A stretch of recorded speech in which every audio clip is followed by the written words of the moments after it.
Chris Godinez, licensed professional counselor, also the host of We Need to Talk on every Sunday at noon, and then I post it up to Facebook. This video is for educational and informational purposes only. If you feel you need a therapist, please go to Google, type in therapy, your city, Psychology Today will pop up, click on that, and it will have qualified therapists in your area. Also, the views and opinions stated herein are mine and mine alone. They do not represent the ACA, the APA, or any other damn therapist for that matter. Boom, shakalaka done. Okay, there are like literally 34 questions, and I'm not sure I'm going to be able to get through all of them. So I'm going to do about a half an hour's worth, and then I'll have to put it off until next week. So, all right, so let's just dive right into this. Okay, so my sister's boyfriend is abusive, and he's turning my other sister and I away from her. Sister is standing up to him and believes anything he says. My mind feels in circles. Any advice? Oh, this is so hard. So, unfortunately, when an abuser targets a target, they poison them, they gaslight, they make them think that the people who love them, really truly love them, do not, and are evil, bad, wrong. They project everything that's them onto the people who really truly love them. So there's not a lot you can do. I would back off of bad-mouthing the boyfriend, even though it's obvious, you know, because every single time you point out that cognitive dissonance, that the sister goes into cognitive dissonance, you know, the target of abuse goes into cognitive dissonance. So they so desperately want to believe that this person is good. But my picker can't be broken, but I couldn't have picked another abuser, but the work has never been done. And so they did pick another abuser, and then when it's brought up to their attention that they have, they go into cognitive dissonance, the ego comes up, and then they're unwilling to deal with it, and then they cling to the abuser, and now you've got a Romeo-Juliet situation. Oh, why can I never remember? I do this every single time. Jesus Christ. Capulets and Montagues. Ha! Remembered. So the Capulets and the Montagues, it's like, you know, both the families didn't like the other family, but then it pushed the two teenagers together, and then what ends up happening? Your typical Shakespearean tragedy. So basically what you want to do is you want to let your sister know you love her, and the door is always open, and back off. That's all you can do, because she literally is doing the la, la, la, la, not listening, la, la, la, not looking, la, la, you know. There's nothing you can do. There's cognitive dissonance going on, and there is poisoning on the part of the abuser. Only abusers do that. Only abusers will sit there and tell you that the very people who actually do love you don't love you. And of course, they're interlopers. It's like they come from outside, and they will blow up lifelong friendships. They will blow up lifelong sisterhoods. They'll blow up lifelong fill in the blank, because they need to be the target of abuse's only source for everything. So best advice, back off, stop bad-mouthing the abuser, even though it's the truth. Let her know, you know, it's like, we're concerned, and if you ever want to talk, we're here. We love you. You know, regardless of what your boyfriend says, we love you, and we're here. And the boyfriend is going to probably make sure to slam that door shut, but don't lock it. Just keep the door unlocked so that if at any time that person needs you, they can walk through it. So anyway, there that is. And then encourage, obviously, self-esteem, counseling, et cetera, et cetera. They're going to need it once they get out of that, if they get out of it. So there that is. I've done videos on that. So go look back through, you know, how to help the target of abuse, et cetera, et cetera, et cetera. Unless the target of abuse, it's like an alcoholic. Unless the target of abuse realizes or recognizes that they are in an abusive relationship and want to get out, you would have a better conversation with this wall, seriously. So unfortunately, so there that is. Okay.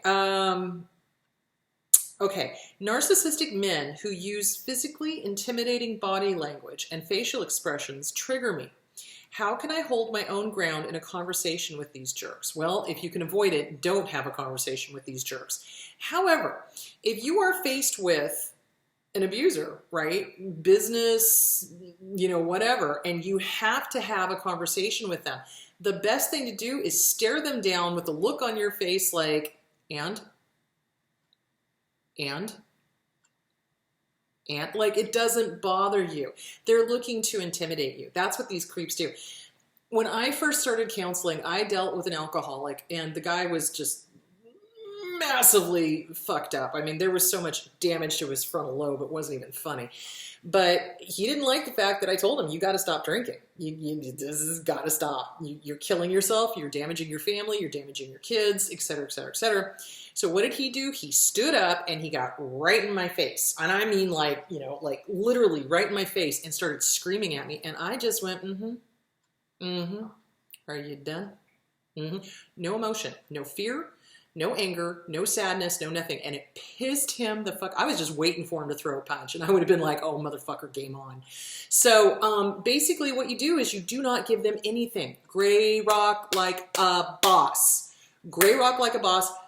Practice stances. So for me, if I'm dealing with somebody that's an asshole, I put my hands on my hips and I'm like, bring it, bitch. Do you see where I'm going with that? It's like you let them know. It's like, you've just met an unstoppable force. Go ahead. Try me. Do you see where I'm going? It's like it's a physical thing. So yeah, they're trying to intimidate you. Don't allow it. Don't allow it. You know, it's just stand there and just, you know, have a look on your face like, oh, that's interesting. Are you done yet? Really? Do you see where I'm going with that? It's like, let them know that they're not getting to you. Part of the reason why they do that is because they enjoy the fear. I swear to you, it's like every single time I watch one of my favorite paranormal shows and they're like, you know, if you're dealing with a dark or negative energy, don't let them know that you're afraid because they feed off of that. Hello? These guys do the same thing. So they're a dark or negative energy. So don't let them feed off of that. Don't give them the fear. They're looking for that fear response because it makes them feel powerful because they're dicks. So anyway, there that is. All right.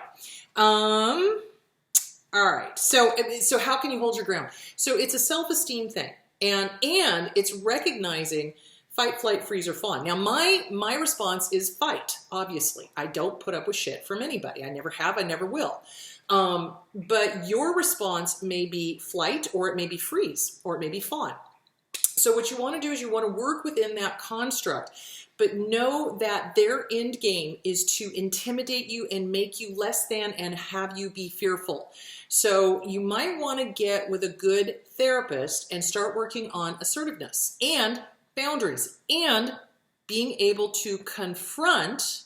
And remember, and I'm going to do a thing on confrontation because I think people have a misguided understanding of what confrontation is. Confrontation isn't always like that guy did, you know, up in my face kind of thing. Confrontation can be as simple as saying, no, don't gaslight me. I'm not interested. That's confronting. That's letting them know. It's like, oh, I see what you're doing and I am not putting up with it. Have a nice day. Do you see where I'm going? So that's confronting. So I would say get with a good trauma therapist or a good therapist and start working on boundaries and start working on no. No is your friend. No is a powerful word. It gets mowed over though by abusers because they hear the word no and they're like, oh, I'm not going to put up with it. I'm going to have a temper tantrum. I'm going to intimidate you. I'm going to. So what you want to do is you want to be able to stand in your certainty. This is self-esteem. Stand in your certainty and say no and mean it. No, and I mean it. Period. Do you see where I'm going with that? So yeah, work with a good therapist and work on boundaries. Work on self-esteem. Work on standing in your own power. Sitting in your own power. Recognize that you have the power. These assholes don't. I'm sorry. Somebody who has to get up in your face and physically intimidate you. It's like, oh my God, can they be any weaker? Really. It's like see them for the temper tantrum child that they are. They have no power. They have no power over you. They have no power here. Dark entities. They have no power here. Do you see where I'm going with that? So work on standing in your power. Work on sitting in your power. Work on being able to trust your gut and know that these people are powerless over you. Really? Okay, so you're trying to physically intimidate me. If that's a business thing, that looks like an EEOC complaint. Hostile work environment, assholes. Do you see where I'm going with that? Don't let, no, we do not negotiate with terrorists. Fuck them. Do you see where I'm going with that? Regain your own power. Stand in your own power. Know that they cannot hurt you. And if they do, you sue the fucking shit out of them, okay? So yeah, get with a good therapist and start working on assertiveness. Absolutely. And we're going to talk more about that. Not next week. Next week, I'm going to talk about covert and communal narcissists a little bit more, because there's apparently a lot of, with all the quarantining and everything, there's a whole bunch of gurus and covert people doing their voodoo bullshit. So anyway, all right. Okay, Chris, how do I deal with a dad who triggers me? I'm one of 3 siblings, but dad always treated me differently. He's very indirect, and I'm always left confused. I feel he is dominating, but subtly.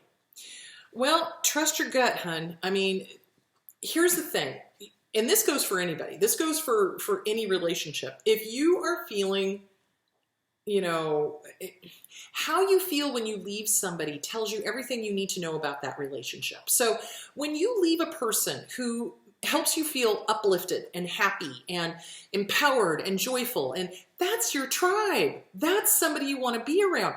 If you're leaving somebody and you're like, okay, that felt like a hit and run, fuck you, but I can't quite figure out when or where that happened, then that's not your tribe. Even if they're blood, that's not your tribe. So you want to really pay attention to how you feel when you leave someone's company.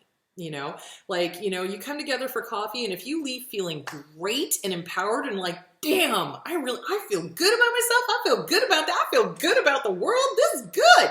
Then that's your tribe. If you leave someone and you're just like, oh my God, what the fuck? Like an energy vampire, like what we do in the shadows. Hysterical. Colin Robinson. Oh my God, he's hysterical. He's an energy vampire. And so every time anyone has anything to do with him, they're always like, you know, and they keel over. So, yeah, it's like, trust your gut. If you're not feeling good around them, start limiting your time around them. Just because they're family does not mean you are obligated. So remember, any relationship that has fear, obligation, or guilt, fear, obligation, guilt, fog. So if you're feeling obligated or fearful or guilty, don't be around them. They're not your tribe. Find your tribe. Your tribe should uplift you. It should be healthy, happy, whole, empowering, enlightening, fun. Fun is huge. Do you see where I'm going with that? And if you're feeling anything less than that, then that's not your tribe. Don't hang out with them. Okay, so you can start lessening contact. You're under no obligation to hang around people who make you feel like shit. You're not. Okay, what do you do when you are financially dependent on someone who is abusive and controlling? You start looking for help, okay? So this is the #1 way that abusers do this, is that they get a person, male or female, you know, the abusers can be both male or female. They get a person, they start convincing him to give up their job. They start telling them they don't need to work. They start telling them that they don't need their own money, that they're going to take care of them and they'll pay for everything, blah, blah, blah, blah, blah. And the next thing you know, you're trapped at home. They've isolated you from true family, true friends that really do love you, and you have no money of your own. Or if you do have an income coming in, they take it all. They spend it all. They demand presents and trips and this and that and, you know, jewelry and furs and anything else. You know what I'm saying? So, this is the way they control their targets. This is the way they control people, because it's not enough for them to just emotionally eviscerate us. They want to financially eviscerate us. They want to take that knife and just gut us, basically. So financially, physically, mentally, emotionally, and otherwise. So spiritually. So what you're going to want to do is you're going to need to start reaching out for help in ways that your abuser does not find. So now everybody does everything online, right? And abusers often have the passcode to everything, or they've got spyware, or they've got, you know, whatever crappy shit that they do. So one of the ways to ask for help is to send a hard copy letter, because your abuser's not going to think about it. If you drop it off at the post office, they'll never know. So that's one way to go. I'm in trouble, help me, you know, and get help from trusted family, trusted friends. We don't think about that because we always do everything online, which is great and instantaneous. Unfortunately, our abuser is also looking for that. So what you could do is, if you need to get out and you're hoping to send an SOS to somebody, send a hard copy letter, have a date and time. Please meet me at Starbucks or whatever, Bergie's, you know, one of the coffee shops. I love Bergie's. It's a local joint here. I love it. You know, at noon on July 7th or whatever. Do you see where I'm going with that? It's like, and then hopefully they'll get it in time. Remember, it takes about a week or so for things to get back and forth, depending on how far away they are. And then hopefully make an excuse. I'm going grocery shopping, whatever. And then you go meet the person and then you let them know what the situation is. That's one way to do it. So the other thing to do too would be to reach out to women's shelters. So I don't have the stuff. Do I have the stuff? No, I don't have the stuff. So there is the National Domestic Violence Hotline. You can contact them. There are warm lines that you can contact. I would definitely, like, okay, here in Arizona, we have the Fresh Start Women's Resource Center, and they've got literally everything. They have housing, they have legal, they have, you know, freshening up your resume, how to do a resume, how to dress for a resume. And they've got all sorts of classes for women that are leaving situations that are, you know, domestically violent. So you want to start reaching out for help, and you need to start making excuses to go to these appointments. So you want to do things like, you know, if they give you a budget for groceries, what you do is you pocket some of that money and you go to the food bank instead. And you get your groceries there and let them think that you went grocery shopping, and then you pocket that money. Seriously, you have to become creative when you are leaving a situation like that. It is dangerous though, so be aware. Your abuser cannot know what you are up to. And the number one thing that sinks people leaving the abusive relationship is either consciously or subconsciously, they somehow let their abuser know that they're leaving. And then of course the abuser doubles down and becomes incredibly controlling and incredibly suspicious and manipulative and everything else. So you're gonna wanna reach out for help. You're going to need it. You're going to need to get out. And it is scary because that's their intent, is to get you to a point where you're on the ropes and you don't have options. It's not like you can just walk out and get your own apartment kind of thing. So yeah, you're going to want to look at all of the social resources in your area. So there was, I don't know if there still is, but there was a website called askbertha.com, askbertha.com, and it would have social services in your area. You type in your zip code and it will tell you what kind of social services you have. So that would be an option. So you've got to start saving up money somehow. The other thing you can start doing is sell stuff that is not theirs. You know, like if there's things that are of value that you can get money for, sell it, pocket the money. You know, and make sure that you're not doing it where they can see where the money is going, you know. And so, yeah, that's another thing you can do. Okay, so you definitely want to reach out for help. You definitely want to reach out for help. You want to reach out to either the women's shelters, the Fresh Start Women's Resource Center here in Arizona, trusted family, trusted friends. Be aware that they may be monitoring, if they're this controlling, they may be monitoring your phone usage and your computer usage, and that you need to get help. You need to ask for help, and it's okay. It's okay. It's okay. All right, there is that. Okay. Okay, does a narcissist come back after you press charges and get a restraining order? How long does it generally take? Oh boy, yes, they can. It depends on the level of their crazy. Seriously, it depends on the level of how crazy they are. So some narcissists do the whole, they're not guaranteed to win, so they stop. You know, they realize, oh shit, I've got a restraining order. This looks bad. It's a public record. Everyone knows now. If they check my background, they see that I've had a restraining order against me, and they stop.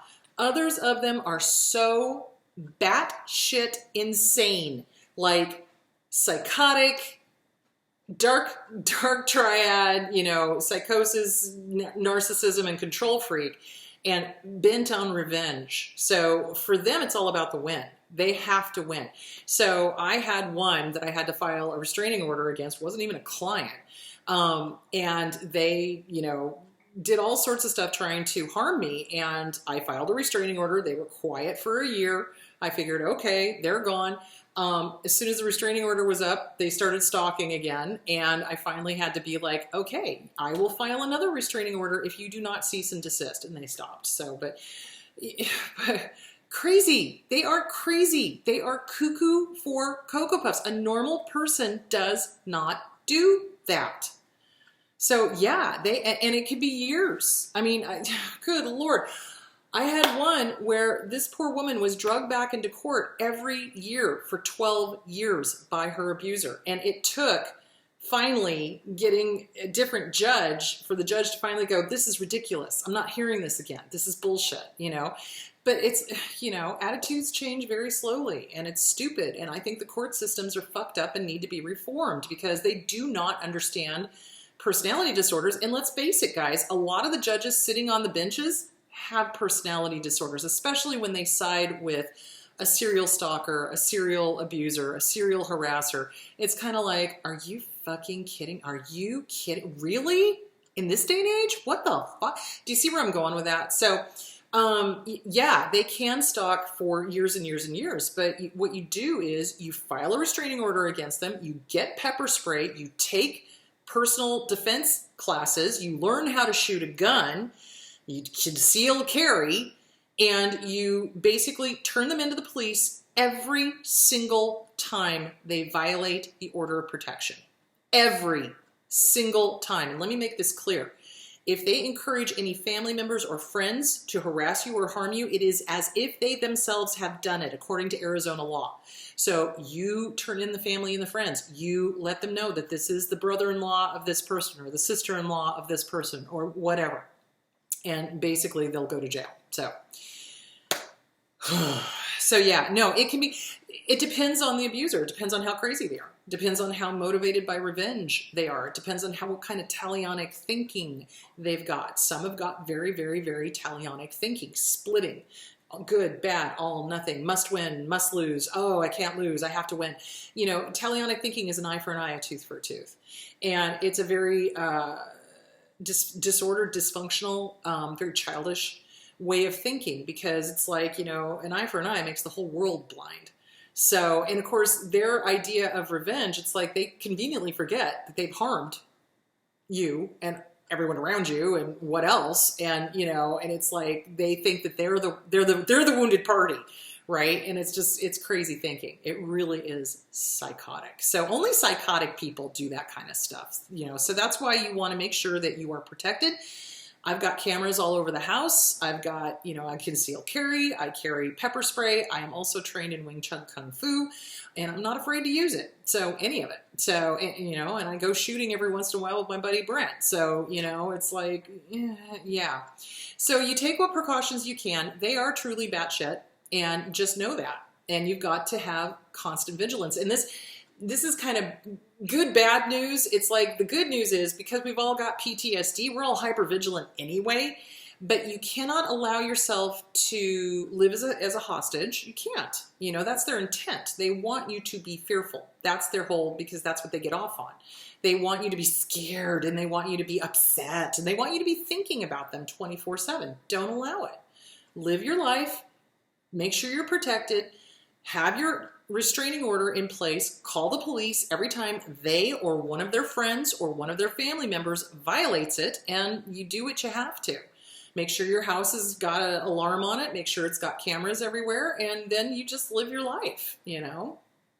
Sometimes they go away, sometimes they don't. It depends on their level of crazy, and it depends on if they are getting narcissistic supply. So once they realize that their bullshit is not working, that they're not scaring you, they're not intimidating you, they're not making you live your life any differently, they generally stop. You know, and if they don't, they go to jail. So there it is.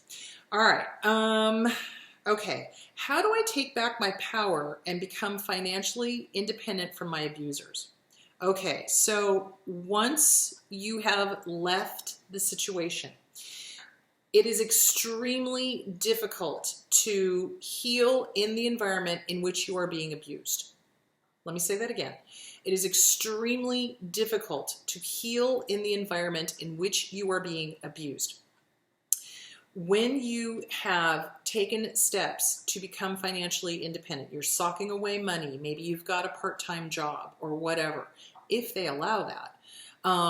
You just keep going once you get out and get away. The thing of it is that what I see abusers doing is, if the target of abuse takes a part-time job or a job, they'll want to know exactly how much money you're making, and they're going to want it.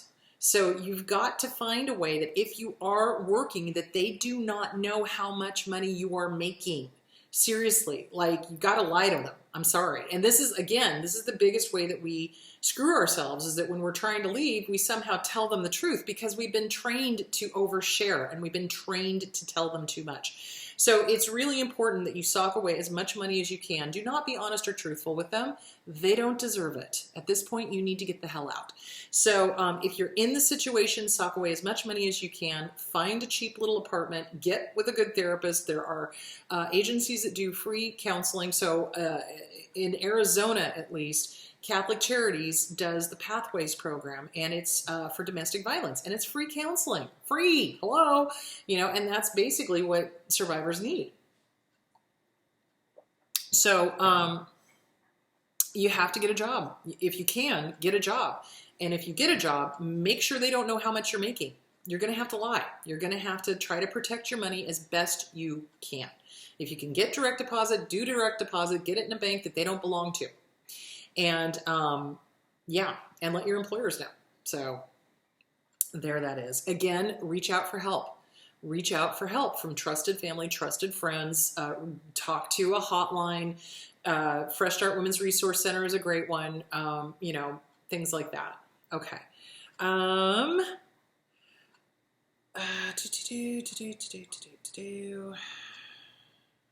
Okay. I tried to explain to my older brother that we grew up in a narcissistic family dynamic and that our mother is a covert narc, but he laughed. I stayed calm, but I was so angry inside. Any advice on how to handle this? Well, people only hear what they're ready to, unfortunately. You have a right to feel angry. You do. You have a right to your emotions. So write and burn. Write and burn. It's like, you know, dear brother, what the fuck is wrong with you? You know, do you see where I'm going with that? I'm telling you my truth and you're laughing? What the hell? You know, write it out and burn it and let it go. You cannot change that person. You cannot convince that person. You know, all you can do is tell them your truth, and they'll either go, yeah, you're right, or they'll be like, ha, ha, ha, that's not what was happening, probably because they are a flying monkey. So, or they're uncomfortable, or they're not ready to deal with it yet. Not everybody is on the same, you know, path or on the same part of the path. So, so you just write it and burn it, and you let it go, hun. You know, you've told your truth, and you believe you, I believe you. Whether he believes you or not, that's his problem, and just know your own truth. So yeah, there that is. Okay, I realize this is a rookie question. How do I clarify that people are abusive, relationships or friendships, or if that's just me being precious / negative about things? Okay, so in anticipation of this question, 9 signs it's an emotionally abusive relationship, and this was on Women Working. Who wrote this? Andrea Park. Okay. So this was Women Working, Andrea Park, 9 signs of an abusive relationship. So number 1, calling you names, insulting you or continually criticizing you, refusing to trust you, acting jealous, acting possessive, not allowing you to see trusted family and friends, punishing you by withholding affection. Stonewalling. It's called stonewalling. So, you know, they don't like something you did, and so they stop talking to you, like for days or hours even. Sorry, that doesn't fly. Threatening to hurt you, the children, your family, or your pets. Humiliating you in any way. Gaslighting you, lying. Attempting to control your appearance. I want you to wear this, I want you to do this, I want you to wear this perfume or this cologne, I want you to wear this color, and I don't want you to wear this, you know, telling you how to dress and stuff. Or telling you what to do with your hair, or telling you, you know, whatever. Telling you that you will never find anyone better, or that you are lucky to be with them because no one else would put up with you. Okay, now here's the second article, also by Working Women, and this one is by Maria Magallanes,